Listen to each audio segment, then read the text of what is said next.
Los invito a abrir nuestras Biblias en 1 Pedro, capítulo 5.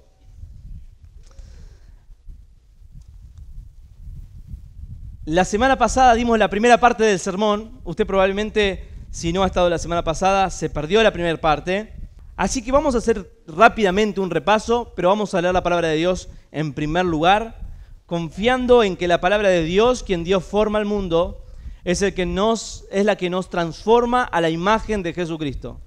¿Comprende eso? La palabra de Dios, quien dio forma al universo, es la misma palabra poderosa que nos escrita, un regalo, un don de Dios, que nos conforma a la imagen de Jesucristo. Eso es lo que quiero.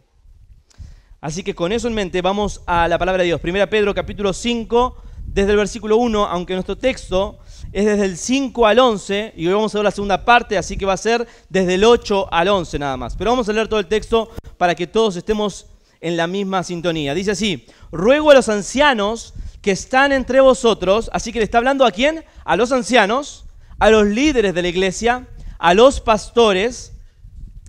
Yo anciano también con ellos, dice Pedro, él de la iglesia en Jerusalén, y testigo de los padecimientos de Cristo, ahora él ya es apóstol, que soy también participante de la gloria que será revelada, y este es el mandamiento: apacentad la grey de Dios que está entre vosotros, cuidando de ella, no por fuerza, sino voluntariamente, no por ganancia deshonesta, sino con ánimo pronto, no como teniendo señoríos sobre los que están a vuestro cuidado, sino siendo ejemplos de la grey. Y cuando aparezca el príncipe de los pastores, vosotros recibiréis la corona incorruptible de gloria.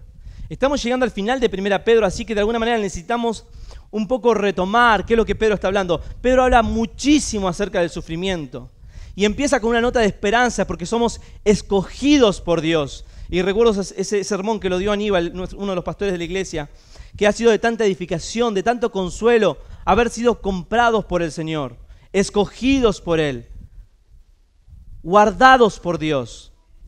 Ahora, la carta, Pedro está finalizando la carta y para él es importante que la iglesia, sus destinatarios que son cristianos sufrientes, ellos ya son advertidos de que se avecina un fuego de prueba sobre la iglesia, sobre estos hermanos.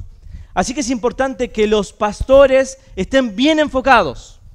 Apacentad la grey del Señor cuidando de ella, porque van a tener que rendir cuentas al príncipe de los pastores. Pero da un giro increíble en el versículo 5 y dice igualmente, o podríamos traducirlo asimismo, lo cual Pedro lo usa siempre para cambiar de destinatario, para cambiar de audiencia. Así que primero se dirige a quien primero se tiene que dirigir, que es a los líderes de la iglesia, imitando a la cabeza que es Cristo. Recuerdo que mencioné la semana pasada, cuando dice siendo ejemplos de la ley, la palabra aquí es bastante moderna, pero la palabra utilizada en realidad es una palabra que se refiere a un modelo que un niño que estaba aprendiendo a escribir o a dibujar tenía como ejemplo. Así que esa es la responsabilidad del pastor, de los líderes, de los que están al cuidado de la grey, de ser ejemplo con su propia vida de tal manera que sean dignos de imitar. Así que es una carga importante que es puesta, un privilegio que conlleva una gran responsabilidad sobre los pastores de la iglesia. Pero da un giro y dice igualmente jóvenes, estad sujetos a los ancianos. Y se refiere primeramente a los jóvenes, habíamos dicho, porque probablemente ellos debían ser ejemplo, a diferencia, en contraste con lo que había en el mundo, pero también por una cuestión del carácter del joven. Necesitaba ser formado para en un futuro también poder estar en condiciones, formar un carácter también de liderazgo. Así que primero le dice a los jóvenes, pero inmediatamente se refiere a toda la congregación, incluyendo a uno de los pastores, porque en la vida de la comunidad todo esto es necesario. Y dice, todos sumisos unos a otros, revestíos de humildad. ¿Cuál es el mandamiento? Revístanse de humildad. Comenzamos la semana pasada diciendo que a Agustín de Hipona le preguntaron cuál es la característica esencial de un cristiano. Y él dijo, mira, la primera característica de un cristiano genuino es la humildad. Y la segunda y necesaria es la humildad. Y la tercera y súper necesaria es la humildad. Y él dice, el cristiano que tiene humildad ha demostrado que tiene todo lo demás. Así que revístanse de humildad, vimos que es como ponerse un delantal, como el siervo que se prepara para servir. Inmediatamente nos lleva al Señor Jesucristo ciñéndose para servir a sus discípulos, lavándole los pies. Nadie era lo suficientemente indigno para hacerlo, pero el Señor, el Rey de Gloria, tomó ese recipiente para lavar los pies, se ciñó y nos mostró la humildad. Y Pedro afianza esta enseñanza diciendo, Dios resiste a los soberbios, citando Proverbios, y Santiago también hace exactamente lo mismo. Dios resiste a los soberbios y da gracia a los humildes. Este es el paradigma, esta es la enseñanza. La congregación debe vestirse de humildad. La iglesia tiene que tener como carácter la humildad. Cuando no hay humildad, habíamos dicho que la iglesia es columna y baluarte de la verdad. La iglesia es quien debe ser sal y luz sobre esta tierra. La iglesia es quien tiene que dar testimonio, pero sin embargo muchas veces en la iglesia nos encontramos con problemas, con discusiones, con egoísmos, con lucha de egos. Y todo eso es porque carecemos de algo que Pedro dice que es esencial para atravesar el fuego de prueba que se avecina.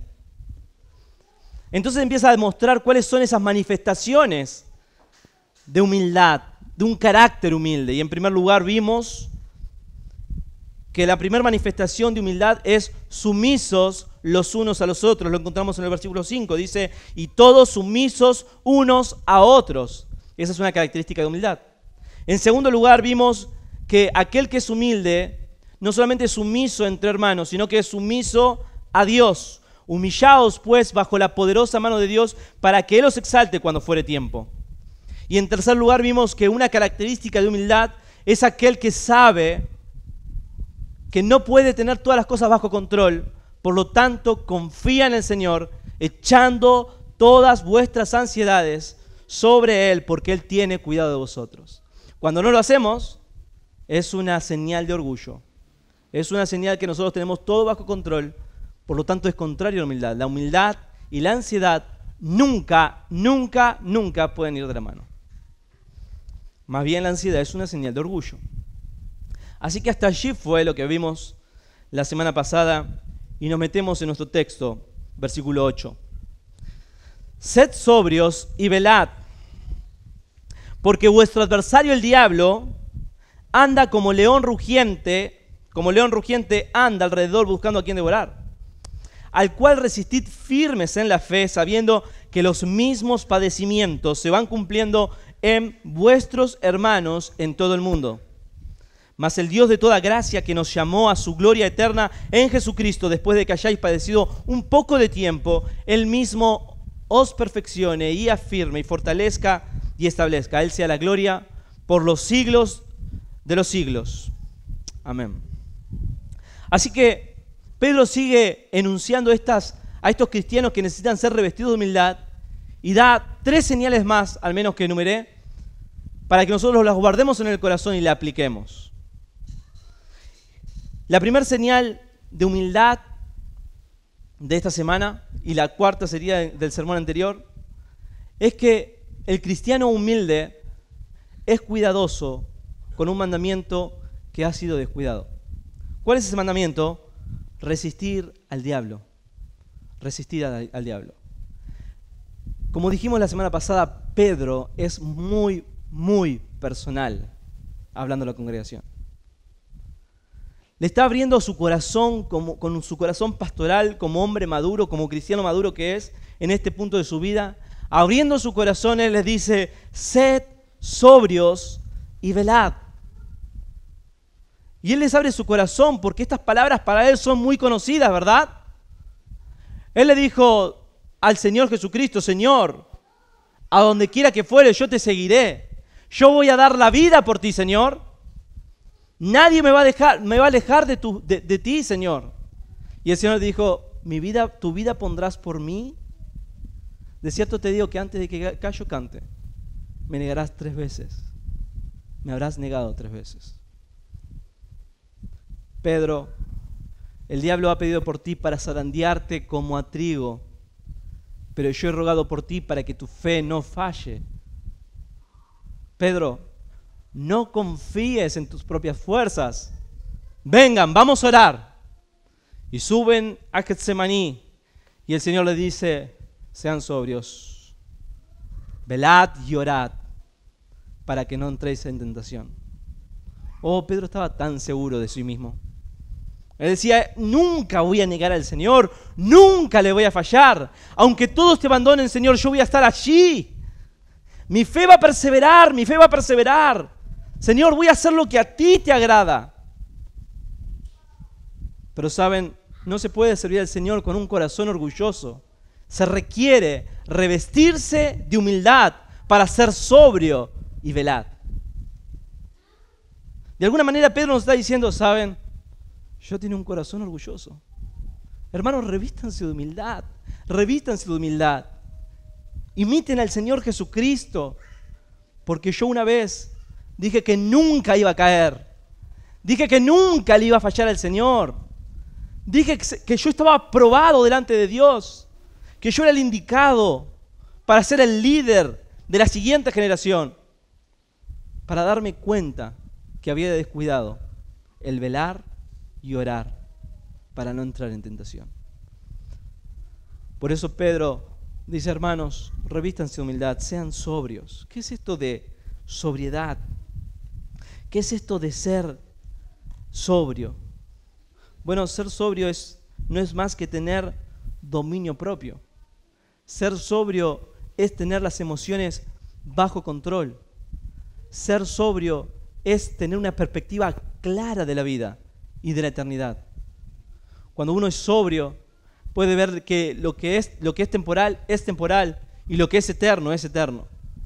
Cuando uno piensa con sobriedad, tiene la mente clara, no está envuelto, como dice Pablo a Timoteo, en los negocios de esta vida, a fin de agradar a aquel que lo tomó por soldado, porque es sobrio. Tiene una mente clara, una mente fija en el Señor. Así que este mandamiento de Pedro, inspirado por el Señor, es de gran importancia para nosotros, porque el primer llamado para resistir al diablo, este mandamiento descuidado por muchos de nosotros, y ahora vamos a ver por qué, comienza con sobriedad. Hermanos, no somos fuertes en nosotros mismos, no somos valientes por nosotros mismos, ni somos puros y santos por venir a la iglesia, ni por conocer una serie de versículos. Dependemos del Señor y necesitamos sobriedad, una mente clara, porque de todo esto tendremos que rendirles cuentas al Señor. Pienso en tanto de nosotros no viviendo con sobriedad de esta vida. ¿Qué significa eso? Empezar el lunes la semana, una semana agitada, metidos en nuestros trabajos, metidos en nuestros negocios, metidos en nuestras deudas. Oh, hermano, eso no es una mente sobria, una mente clara, una mente apuntando a la eternidad. Una mente que apunta a la eternidad es que despierta cada día diciendo, Señor, ¿qué va a deparar este día para mí? Quiero honrarte en todo lo que haga, en todo lo que pienso, en todo lo que anhelo, en todo lo que deseo, Señor, que tú seas el centro. Y a menos que comencemos el día de esta manera, nuestra vida carece de sobriedad y estamos en riesgos de ser devorados por el mismísimo diablo. Sean sobrios, sed sobrios y velad. ¿Qué es esto de velar? ¿Qué es esto de velar? Bueno, no es otra cosa que mirar por uno mismo. Se podría traducir cuidarse de. Es examinarnos constantemente y estar alertas. No solamente tener una mente clara de que tenemos un enemigo que es el enemigo de nuestras almas. No solamente tener una mente clara de que estamos en peligro constantemente, a menos que estemos aferrados al Señor, sino que es cuidarnos de nosotros mismos. Miren, muchas veces estamos tan confiados en que andamos bien, simplemente para acercarnos un tiempo después al Señor y descubrir que cuando pensábamos que estábamos bien, no estábamos bien. ¿Le ha pasado eso? Por eso el texto dice, sean sobrios y velen, sed sobrios y velad. es una responsabilidad que ha sido descuidada, desatendida. Ahora, ¿cuál es la razón? Miren, el texto continúa y dice, sed sobrios y velad, porque vuestro adversario el diablo, como león rugiente, anda alrededor buscando a quien devorar.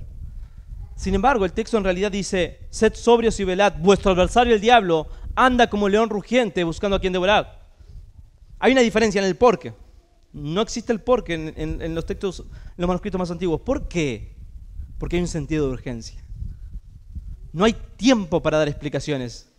Es como decir, salgan de su casa porque la casa se está incendiando, o salgan de casa, la casa se incendia. ¿Comprende? Velad y orad, sed sobrios y velad. Vuestro adversario el diablo anda como león rugiente buscando a quien devorar. Él es vuestro adversario. Nuevamente Pedro está siendo muy personal. Si tú amas a Cristo, si quieres honrar al Señor, su enemigo es tu enemigo. Y es un enemigo que es realmente poderoso.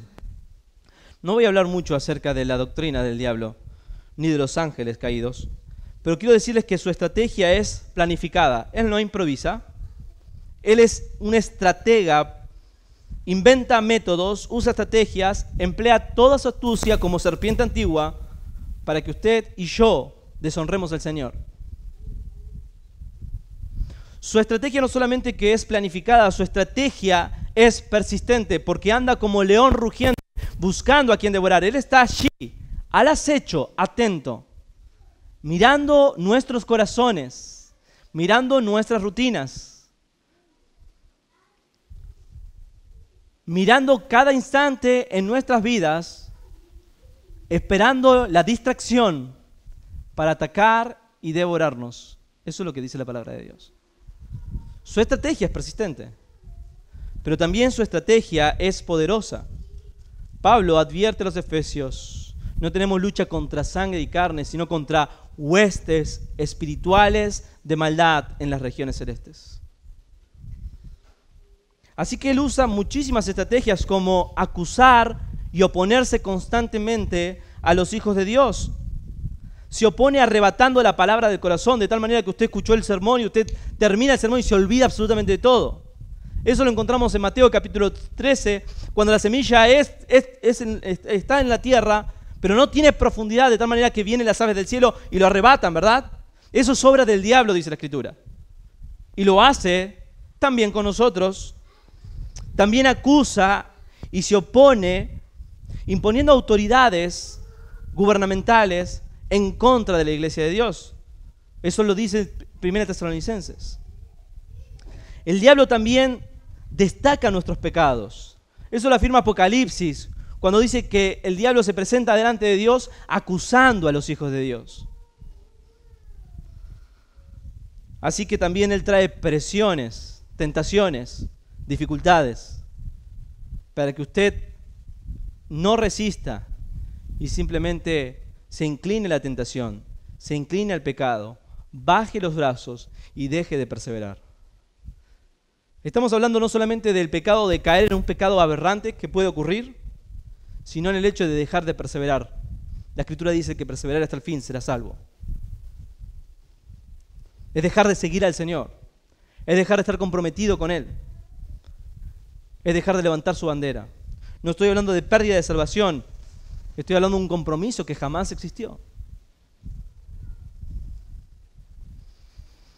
Así que él dice, porque vuestro es suyo, es un adversario, el diablo.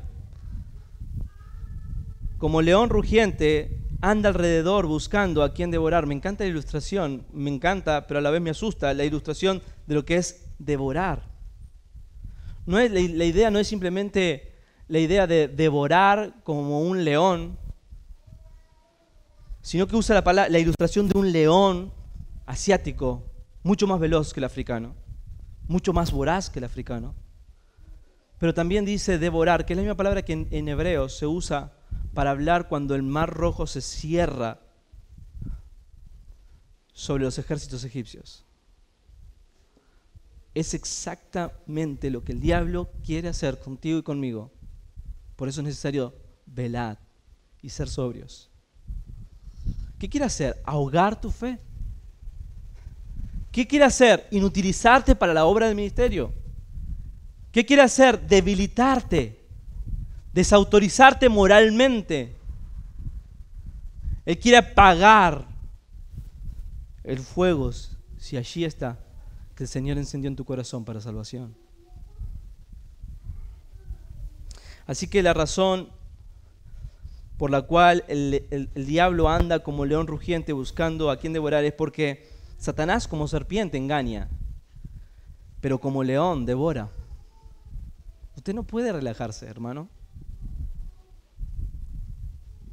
Y en el temor del Señor podemos decir que muchos de nosotros hemos llegado a este lugar relajados en nuestra vida espiritual. ¿Hace cuánto, hermano? ¿Hace cuánto, hermana? Que estás descuidando esta responsabilidad de ser sobrio, velad y resistir al diablo. Esto es un llamado, una advertencia de tanto amor de parte del Señor. Ni siquiera nos dice porque, Él dice, sean sobrios, velad, vuestro adversario el diablo anda como león rugiente buscando a quien devorar. Esto es urgente. Yo no conozco ningún corazón aquí, ni siquiera puedo conocer mi propio corazón, pero el Señor sí lo conoce. Conoce tu corazón, mi integridad, tu integridad. Y Él te llama a ser sobrio, velad, porque vuestro adversario el diablo anda como león rugiente, buscando a quien devorar. Él no anda vagamente en busca de alguna presa distraída, no. Está mirando por turno a todos los cristianos para ver en cuál tiene mejor oportunidad para tragárselo. Como el Mar Rojo tragó a los ejércitos de Egipto. Ahora, si no fuera por revelación de parte del Señor, todo este concepto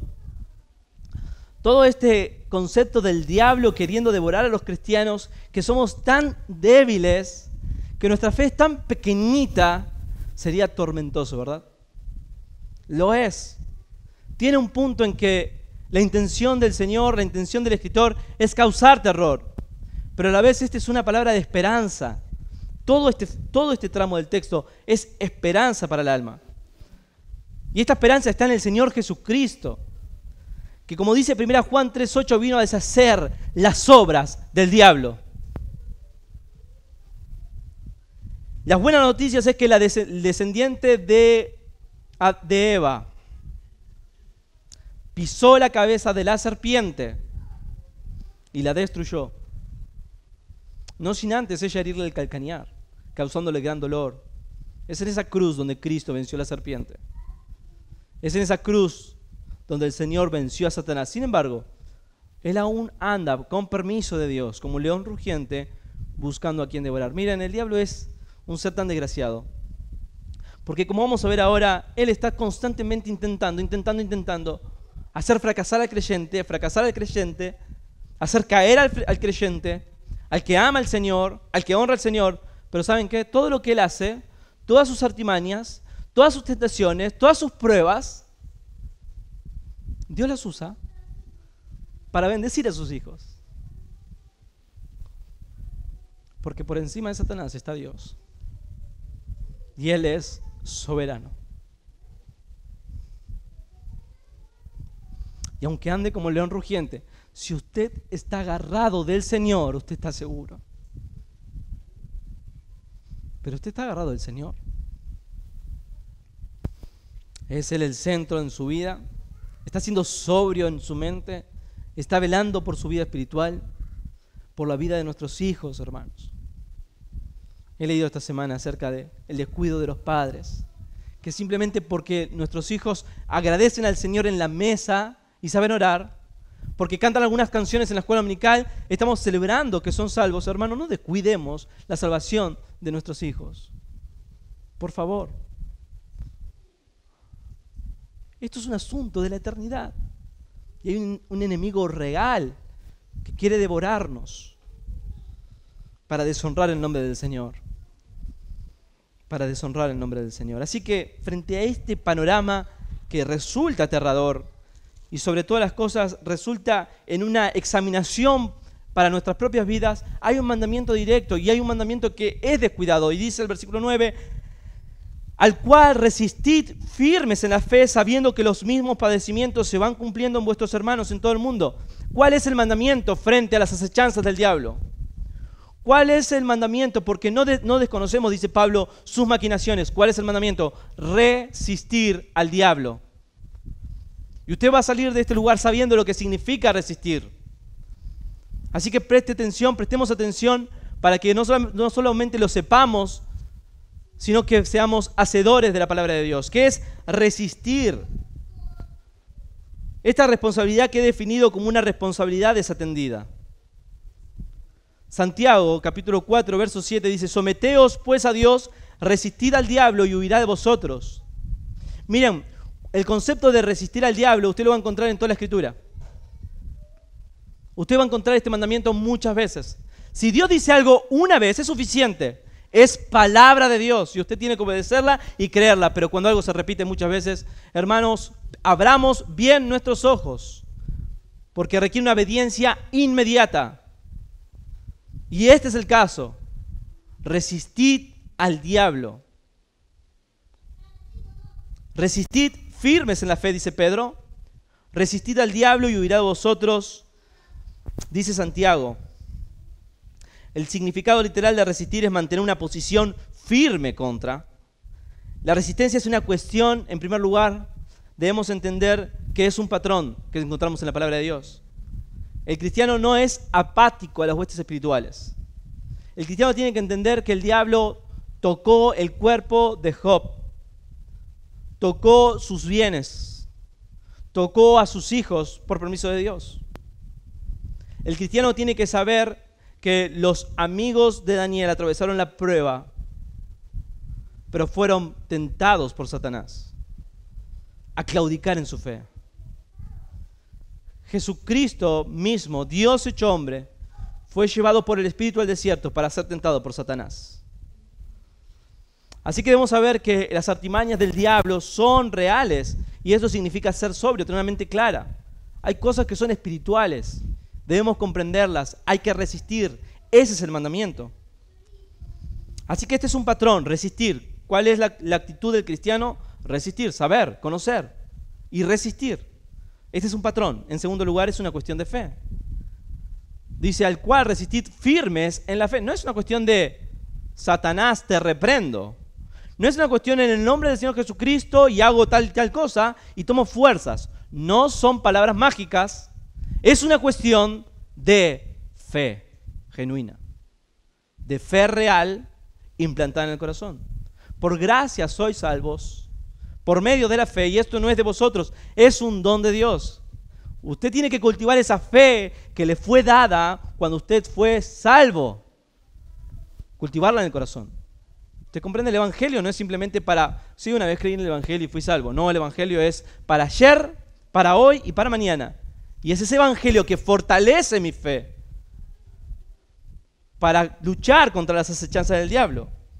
Así que en primer lugar es un patrón, en segundo lugar es una cuestión de fe. En tercer lugar, y esto tiene mucho que ver con lo que dijimos, vestidos de humildad, es una cuestión de sometimiento a Dios. ¿Qué es esto de resistir? ¿Qué tiene que ver con el sometimiento? Fíjese que Santiago da exactamente la misma instrucción y le dice, someteos a Dios y resistid al diablo. Y Pedro está diciendo, hermanos, vístanse de humildad, lo cual implica humillarse bajo la poderosa mano de Dios para que Él los exalte cuando fuera tiempo. ¿Qué implica el hecho de resistir? Sometimiento a Dios. ¿Qué es esto? Mira, hermano, cuando nosotros no resistimos al ataque del diablo, nosotros nos estamos saliendo del señorío de Cristo. Usted no puede estar en el medio.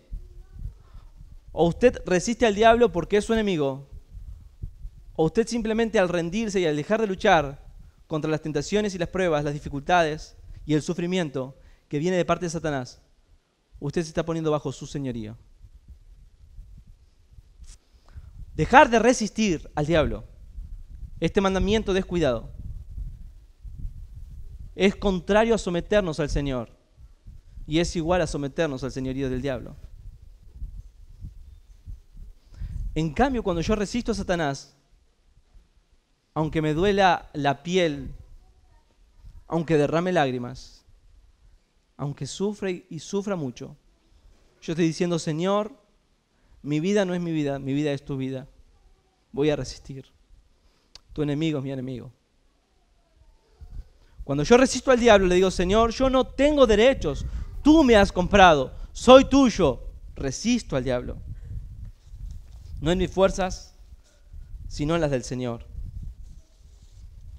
Cuando yo resisto, entiendo que estoy bajo el señorío de Cristo, que no depende de mis fuerzas, que depende del Señor. Pero sin duda le digo al Señor: Señor, tú me has comprado, como dice Pedro, sabiendo que fuiste rescatados de vuestra vana manera de vivir, la cual recibiste de vuestros padres, no con cosas corruptibles como oro o plata, sino con la sangre preciosa de Cristo, como un cordero sin mancha y sin contaminación. Yo fui comprado, pertenezco a Cristo. Así que resisto al diablo, y es una cuestión de fe, es una cuestión de sometimiento al señorío de Cristo. ¿Saben qué se requiere para resistir al diablo? Una fe continua, porque es una cuestión de fe, y un sometimiento continuo, porque es una cuestión de sometimiento. Déjeme mostrarle esto. Cuando usted fue tentado por Satanás, cuando usted fue probado por Dios, pero cuando la prueba viene de parte de Satanás, una artimaña de Satanás, que Dios la usa como una prueba para el cristiano, para fortalecerlo, y usted ha luchado, usted ha tenido una tentación o un sufrimiento que está allí y lo ha hecho deshonrar el nombre del Señor. Usted tal vez ha tomado la convicción, el compromiso de decir: voy a resistir, Señor, porque dice que si yo resisto, el diablo huirá de mí. Piensa en una tentación, hermano. La tentación se fue inmediatamente. ¿Verdad que no? ¿Verdad que no? Allí está. No se ha ido. Y si se fue, vino inmediatamente otra, tal vez con mayor fuerza. Cuando el Señor está mintiendo cuando dice: someteos a Dios, resistir al diablo y él huirá de vosotros. No, sea Dios veraz y todo hombre mentiroso. Pero estamos entendiendo mal el concepto de resistir. Porque resistir siempre implica una fe continua y un sometimiento continuo al Señor. ¿Comprende? Va a venir la tentación, va a venir la prueba y se va a volver aún más intensa. Más intensa. Déjeme ilustrarlo. Job. Él es un hombre justo. Ama al Señor, honra al Señor. Y viene la prueba de parte de Satanás, viene la tentación de parte de Satanás, la prueba de parte de Dios. Así que lo pierde todo. Pierde sus bienes, pierde a sus hijos. Y el capítulo 1 cierra diciendo que Job adoró al Señor. Y nosotros estamos contentos, pero Job no tiene un capítulo, tiene 42. Así que decimos: Job, ¿pasaste la prueba? No, Job no pasó la prueba aún. El horno se va a intensificar. Él se propuso resistir, pero se requiere una fe continua y un sometimiento continuo.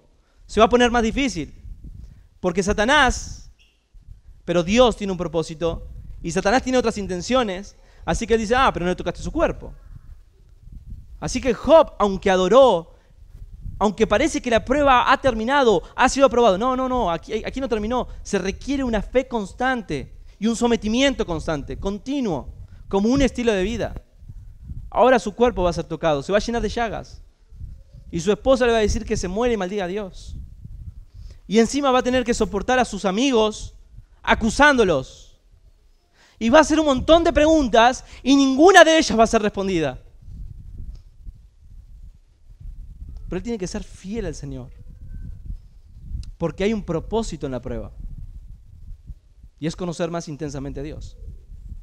Y eso es lo que ocurre con Job. Job termina diciendo: de oído te he oído, pero ahora mis ojos te ven. Déjeme ilustrarlo con los amigos de Daniel. Ellos son acusados por sus pares porque tienen envidia de ellos. Y arman todo un evento para que ellos queden en evidencia que no se van a inclinar ante la imagen del rey. Así que todo el escenario está armado y estos 3 varones se quedan de pie delante de la imagen de Nabucodonosor. Bien, han sido fieles, aprobaron. No, la prueba no ha terminado. Ahora ellos van a tener que enfrentarse al airado Nabucodonosor. Se presentan delante de Nabucodonosor y le dicen: no vamos a inclinarnos a tu imagen. Vamos a permanecer fieles al Señor. Aunque usted nos amenace con un horno de fuego, Dios nos puede librar, y si no nos libra, igual. Así que está el horno de fuego preparado para ellos. Ellos no le temen, ellos están atravesando la prueba. Ellos están siendo fieles al Señor porque tienen una fe constante y un sometimiento continuo. Pero la prueba no ha acabado. Nabucodonosor aún quiere atormentarlos y dice: voy a mandar a calentar el horno 7 veces. ¿Cuál es el sentido de esto? No hay ningún sentido más que atemorizarlos, llenarlos de temor, porque un fuego es un fuego y va a quemar de la misma manera. ¿Comprende? Y no es hasta que ellos están dentro del horno que son librados poderosamente por el Señor. El mismo Señor Jesucristo es llevado por el Espíritu Santo al desierto para ser tentado. Y le dice: el Señor tuvo hambre, y Satanás le dice: convierte esta piedra en pan, tú puedes hacerlo. Y el Señor le responde: escrito está. Pero allí no termina la prueba, ¿verdad? 2 veces más, Satanás intenta hacer caer a Cristo. Qué iluso. Pero lo que estamos ilustrando es que siempre la resistencia a Satanás requiere un tiempo continuo. En consejería, cuando hablamos con jóvenes, luchando contra diferentes tentaciones, luché, oré y caí. Resistí al diablo y caí igual.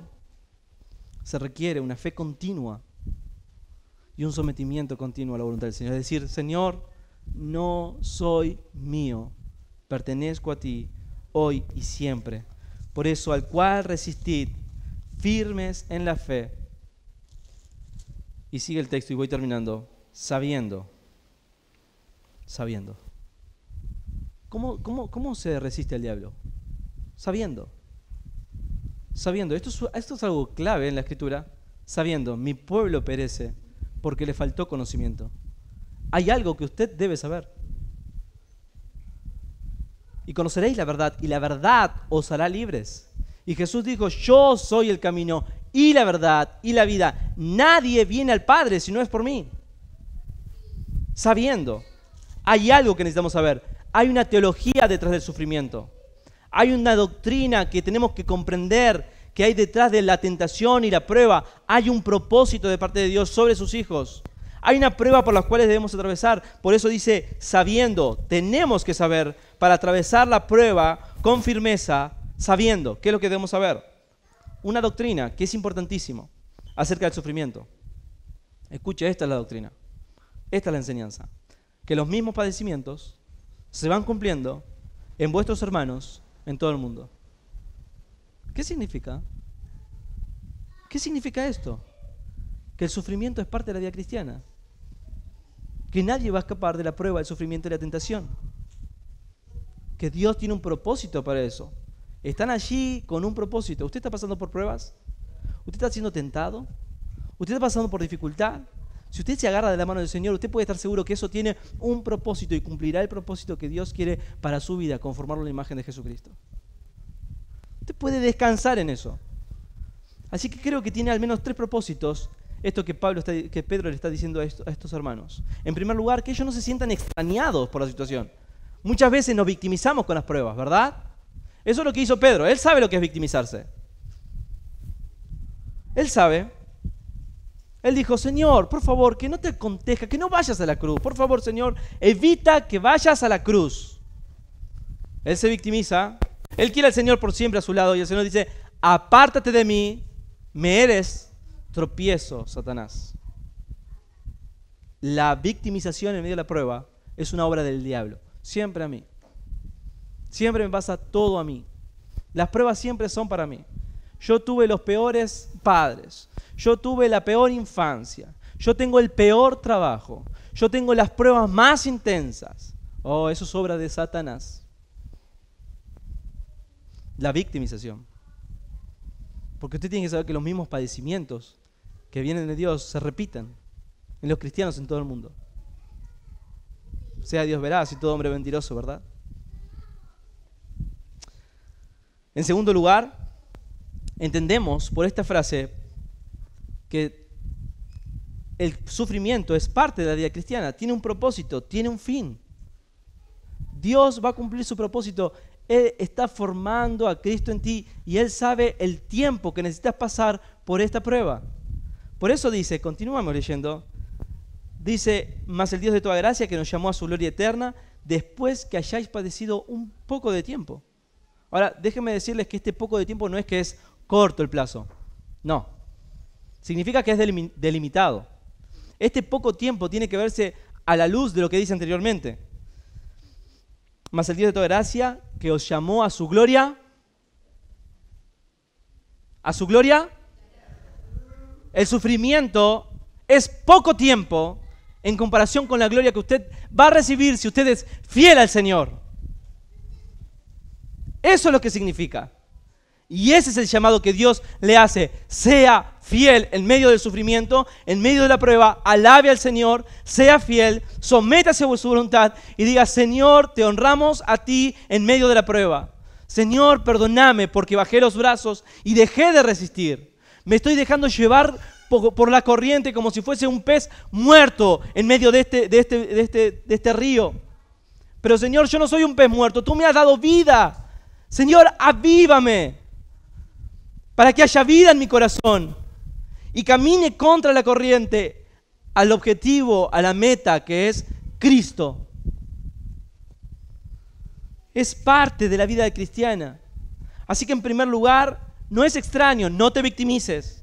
A todos los cristianos sufren con un propósito de diferente manera, en diferentes pruebas. Todos están sufriendo, porque a Dios en todos está obrando. Y es por medio del sufrimiento. Así lo hizo con su propio Hijo. En segundo lugar, es parte de la vida cristiana. Así que hay un llamado, en tercer lugar, toma tu lugar en el sufrimiento. Toma tu lugar. ¿Estás sufriendo por el Señor? ¿Estás resistiendo la tentación? ¿Estás sufriendo? Hebreos dice, aún no ha resistido hasta derramar sangre, hasta ser un mártir. Y dices que estás sufriendo. Hay una ilustración, y es solo una ilustración, pero me encanta porque dan el punto. Dice un hombre, cuenta, me dormí y soñé. Y es simplemente un sueño. Que me encontraba en la ciudad celestial, si bien no comprendía, ni podía recordar por dónde había venido, yo me veía como uno de la incontable multitud de gentes, de todos los pueblos, de todos los tiempos y edades. Escuchando, oí a un bienaventurado que tenía a mi lado hacía 1860 años que vivía en el cielo. ¿Quién era, pues? Le pregunté, curioso. Yo viví en los días de Nerón, del apóstol Pablo, y siendo un cristiano romano, por mi fe, fui envuelto en una tela embreada, es decir, envuelta en brea, atado a una estaca y quemado como una antorcha viva para alumbrar en el circo de una fiesta de Nerón. ¡Cuán espantoso, hermano!, le respondí. No puedo por menos que exclamar. ¿Espantoso, dices? Me contestó sonriente. No me lo pareció. Yo me sentía lleno de gozo de ser hallado digno de padecer por el nombre de Cristo. El bienaventurado que yo tenía al lado habló y nos dijo, al otro lado, yo hace solamente unos pocos centenares de años que subí aquí, vine de unas islas del sur. Juan William había venido a mi país y nos había contado la dulce historia de Jesús. Yo creí en él y le amé hasta la muerte, pero mis hermanos de raza me mataron a mí y al misionero. Entonces me cocieron, ellos eran caníbales y me comieron. Entonces los dos se volvieron hacia mí para preguntarme, ¿qué has sufrido tú por Cristo? ¿Qué has sufrido tú por él? Y en tanto ellos me miraba yo con pena. Desperté de mi sueño sintiendo un gran alivio, porque solamente era un sueño. Solamente fue un sueño. Pero tendido en mi blanda y cómoda cama, por muchas horas pensaba, el dinero que había gastado en mi propio placer, en mi vanidad, en mi lujo, y me confesé a mí mismo, tú no has entendido lo que significa aún. Toma tu cruz, niégate a ti mismo y sígame. Y sígueme.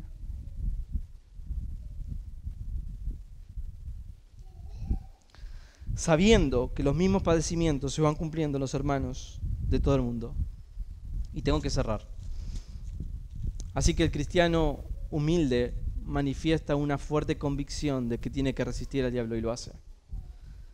Pero también el cristiano humilde descansa en la gracia de Dios. Dice así el texto, mas el Dios de toda gracia. Usted puede resistir al diablo porque tenemos un Dios de toda gracia. ¿Sabe qué significa eso? Recibir bienes, bendiciones, riqueza espiritual que usted no merece para la vida cristiana. ¿Qué es eso? ¿Qué es eso? Fortaleza. ¿Qué es esa gracia que nos es derramada? Convicciones. ¿Qué es esa gracia que nos es derramada? Amor por Dios.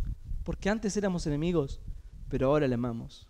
Y Pedro dice, aunque no le hayas visto, le amáis. Y eso es un regalo del Dios de toda gracia, de toda bondad, de toda misericordia. Él es bueno, Él es dulce.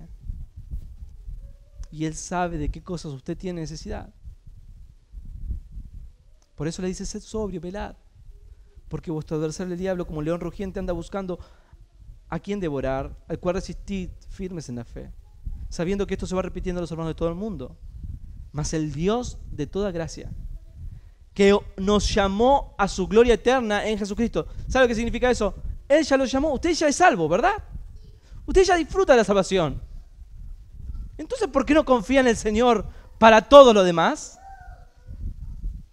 Si Él le entregó a su Hijo, ¿cómo no le dará juntamente con Él todas las cosas que usted está necesitando para ser fiel al Señor? Y la garantía es que Él ya lo llamó, y en un llamado eficaz, a su gloria eterna en Jesucristo.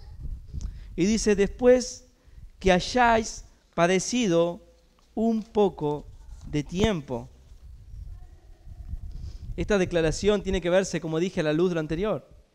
No significa que el padecimiento es corto, pero sí es corto cuando somos sobrios, tenemos una visión clara y podemos verlo a la luz de la eternidad. Así que después de que hayáis padecido un poco de tiempo, significa que Dios controla todo y tiene en su mano puesta la mano en la intensidad de la prueba y vigila el reloj, y cuando la prueba ha acabado, simplemente, clic, se apagó. La prueba está en las manos del Señor, quien es el Dios de toda gracia. Así que usted tiene que estar firme, ser sobrio y velar, porque un día va a acabar. Y habiendo acabado todo, dice Pablo, tiene que estar firmes. Así que póngase la armadura de Dios y resista al diablo. Bueno, este Dios de toda gracia, que lo llamó a su gloria eterna, va a permitir un tiempo de prueba, pero Él mismo, wow, esto sí que es personal. Él mismo va a tratar con Juan Manuel. Él mismo va a tratar con usted. Dios mismo. Él mismo. Y aquí, hermanos, déjenme decirles que tenemos una mala traducción, o para poder entender el texto, es confiable en nuestra escritura, pero déjenme decirles que no es un mero deseo de Pedro. Él mismo, hermanos, como un regalo de cumpleaños, que el Señor te perfeccione, afirme, fortalezca y establezca, un mero deseo, no. El verbo, el tiempo verbal, Él mismo os perfeccionará. Y Él mismo os afirmará. Y Él mismo os fortalecerá. Y Él mismo os afirmará. Dice así el texto, que os llamó a su gloria eterna. Él mismo os perfeccionará, afirmará, fortalecerá y establecerá. Una mención rápida. ¿Qué significa perfeccionar? Estar en un estado de perfección, completo.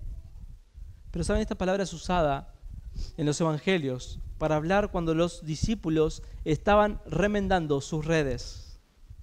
Así que perfeccionará es, Él mismo os remendará. Es la misma palabra que usan en Gálatas, cuando dice ustedes que sean espirituales, restauradle. En Gálatas capítulo 6, es el Señor mismo se va a encargar de que usted cuando salga de prueba, si sale golpeado, si sale sufrido, si sale debilitado, Él mismo os restablecerá. Él mismo los pondrá, va a estar, como dice una versión, volverá todo a su lugar. Él mismo se encargará.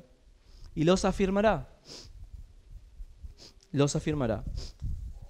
Y esto significa que va a confirmarnos, como fue dicho a Pedro, confirma a tus hermanos. Y Pedro dice, Él mismo lo hará. Y fortalecerá. ¿Sabes lo que significa eso? La prueba te fortalece. Dios te fortalece por medio de la prueba. Él te va a hacer robusto espiritual. Él te va a hacer robusto espiritual. Y finalmente Él establecerá. Y esta palabra es la misma que se usa para la casa edificada sobre la roca.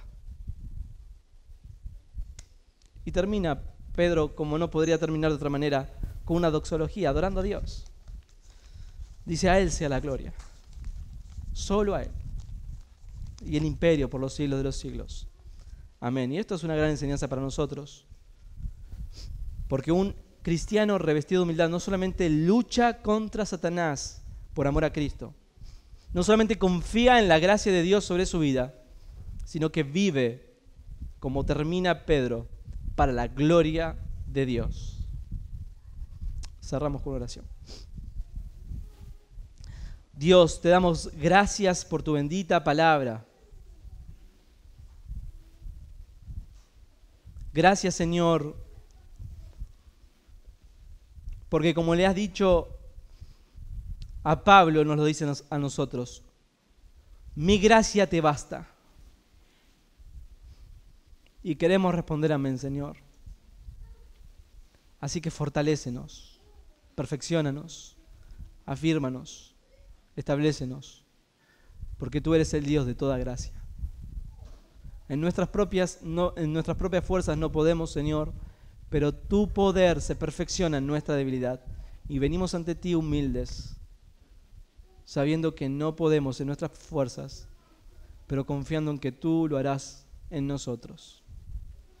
Oh Padre Santo, gracias porque esta promesa es solo para aquellos que están dispuestos a resistir y nos has dado este deseo en el corazón. Pero Dios Todopoderoso, tal vez haya alguien aquí que no tiene ese deseo de resistir, que está claudicando, Señor. Oh Padre Santo, haz una obra sobrenatural en su corazón y llámalo para salvación. Te lo rogamos en el nombre de Jesús. Amén.